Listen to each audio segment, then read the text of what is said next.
මම හරි ආස කරන කවියක් තියෙනවා. මේක මේ සචින්ද්‍ර ප්‍රමෝද් නාටුන්න කියන කවියාගේ කළු පාට කුඩා පොත කියන කවි පොතේ තියෙන ටිකක් දිග ලස්සන කවියක් මම කියන්නම්.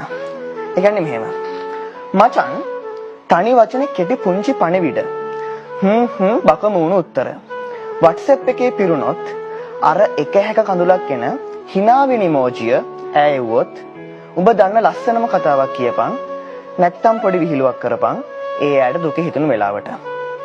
මචං කලබලෙන් වගේ ඉපදුන වචන පිල්ලම් ගිලිහුණ කෙටි පණිවිඩ අතර තිබුණොත් හැම වැකියකම අවසන තබන තිත ඈට මගේ හැරී තිබුණොත් WhatsApp තීරුවේ ගලා එන ස්ටිකර් ගඟ නතර වුවොත් මුකුත්ම නොකියා හිටපන්.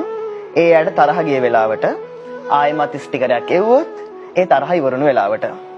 මචං ඉඳ හිටක මුණ ගැහුණු දවසක වෙරළක බංකුවක කෙලවර කතා බස් කරමින් ඉන්න හවසක ඇගෙන් කෙටිම කෙටි උත්තර විතරක්ම උඹට ආවොත් වම් පායේ සෙරප්පුව ගලවා ටිකක් ඈතින් තැබුවොත් විටින් විට හිස පාත් කරමින් කරාම්බුවේ බෝලේ හැදුවොත් වෙන දෙයක් ගැන කතා කරපන්. ඒ ඇයට කම්මැලි වෙලාවට.